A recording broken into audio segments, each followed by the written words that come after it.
It is Kieran Trippier. It is delicious! Glorious!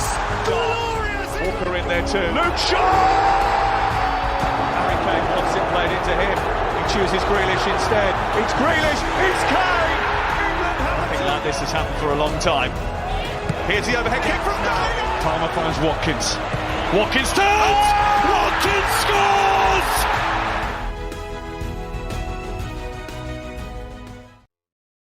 Hello and welcome to the Gate 102 podcast.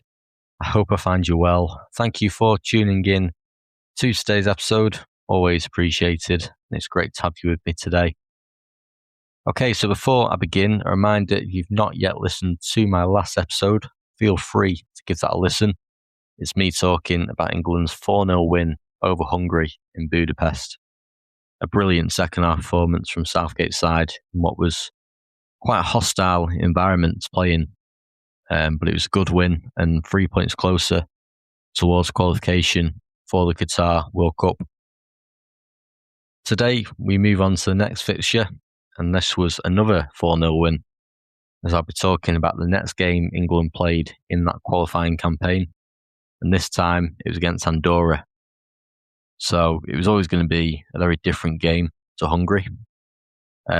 Obviously, Andorra at the time were one of the smaller nations in European football, and they were usually highly defensive, often packing their own penalty area, making life difficult for the opposition.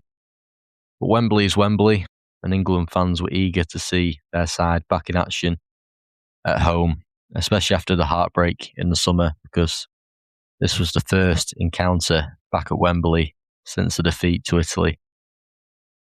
So when it came to the team selection, Southgate made quite a bold call. He decided to rotate the squad completely. So every single player in the starting 11 was different from the Hungary game. And yeah, not even one player remained the same, not even Pickford, not Kane, not Rice. Every single player was different. And that in itself just showed the depth that England had. And I was a bit surprised with the decision, but it was also good to see other players play who don't usually play, and it allowed players to have opportunities and get minutes, which is always important. So it was a 4-3-3 formation. Sam Johnston in goal, a back four of Reece James, Conor Cody, Tyrone Mings and Kieran Trippier at left back. Jordan Henderson was captaining the side in midfield. He played alongside Jude Bellingham and also Trent Alexander-Arnold. And that was the big talking point before the game, and many were surprised when Trent was named as a midfielder, and I'll talk more about that in detail later on.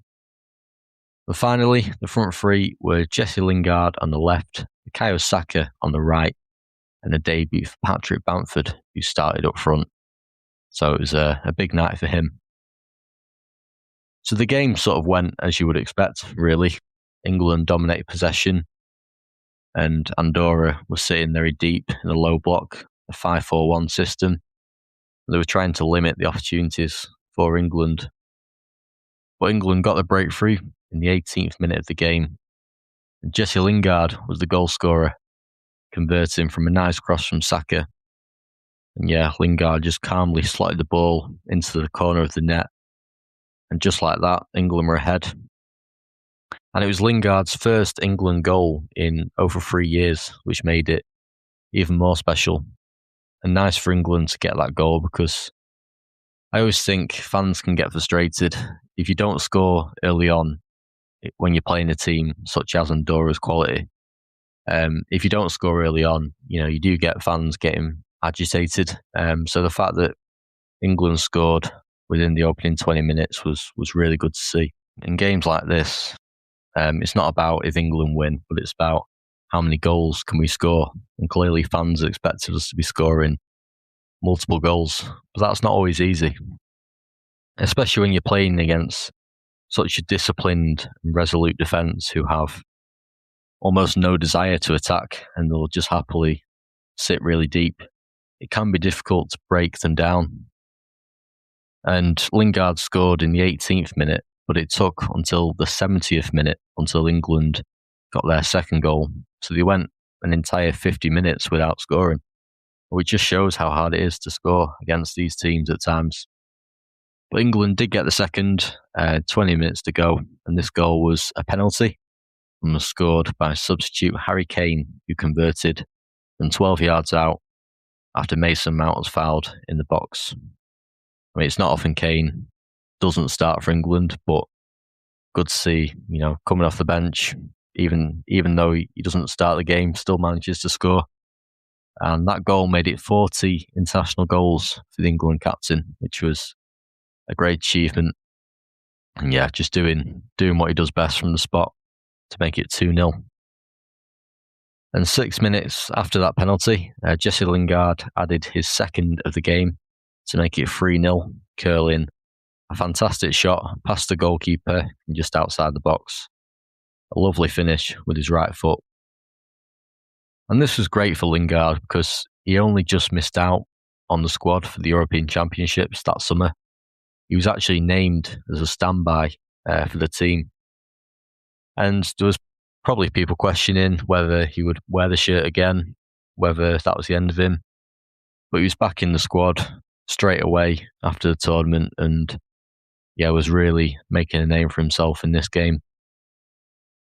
And finally, to put the icing on the cake, in the 85th minute, Bukayo Saka, who actually celebrated his 20th birthday just a day earlier, he scored with a header from a Lingard cross to make it 4-0.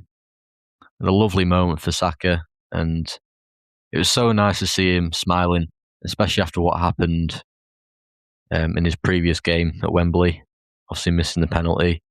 So for him to bounce back and score was amazing, and everyone in the stadium was buzzing.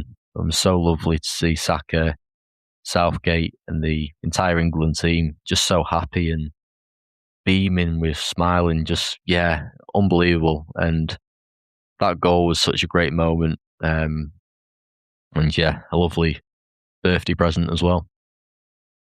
And that just capped off what was a really good win for England.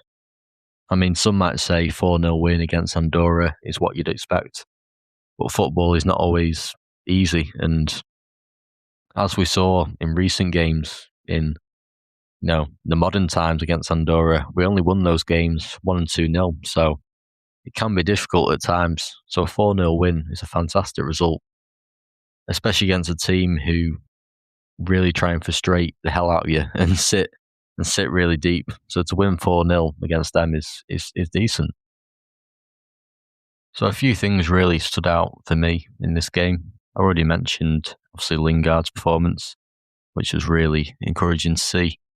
Obviously, Saka played really well, got his goal, got an assist. But Jude Bellingham looked excellent as well, considering it was only his second England start. He showed great composure on the ball from midfield and looked completely comfortable. Almost controlled the tempo of the game, which was amazing. I also said before that I wanted to talk about, obviously, Trent Alexander-Arnold. Southgate decided to start him in midfield for this match. Obviously, Trent is a right back by trade, but Southgate chose to try something different. And to be fair, these are the sort of games where you almost can experiment a little bit and try new things.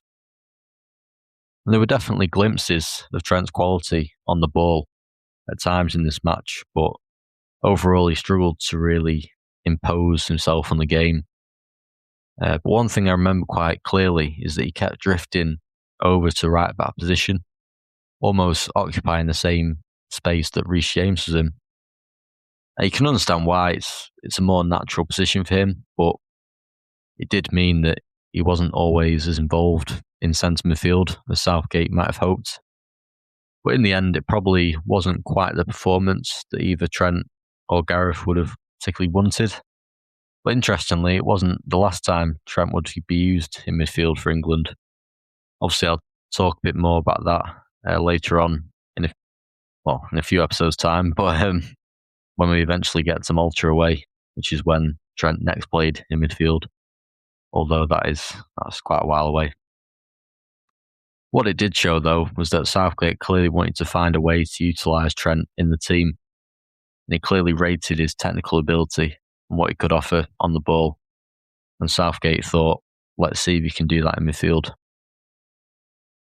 Obviously, I've talked about the depth, and this game really did highlight England's squad depth. The fact that Southgate made 11 changes and it's another 4-0 win is really good. I should also mention Patrick Bamford, who made his England debut in this game. This was his only cap in the end. He didn't really get too many opportunities during the game. I felt a bit sorry for him, to be honest, because when you play a team like Andorra who sit really deep and defend with so many players in the box, it can be very difficult for a striker to find space. So because of that, I think Bamford struggled to make a huge impact. But regardless of that, it must have been a very special moment for him personally. Making your England debut was always a huge milestone, and it was well deserved as well, because he was showing great form for Leeds at the time in the Premier League. So although he would have clearly liked to have maybe scored, still, to get your England debut in front of almost a sellout at Wembley would have been really special. So to conclude then, that win made it 5 out of 5 in the qualifying campaign, extending their lead at the top of the group. And yeah, it was an overall really entertaining performance. 4 goals, clean sheet, and yeah, another important 3 points. Okay, then that wraps up this episode. Next time we'll pick up the qualifying campaign again, moving on to England's next challenge, and this was a lot harder as they faced Poland away, and I'll speak all about that in my next episode. So thank you for listening to today. Always is appreciated. Until next time, take care of yourselves. I'll speak to you soon.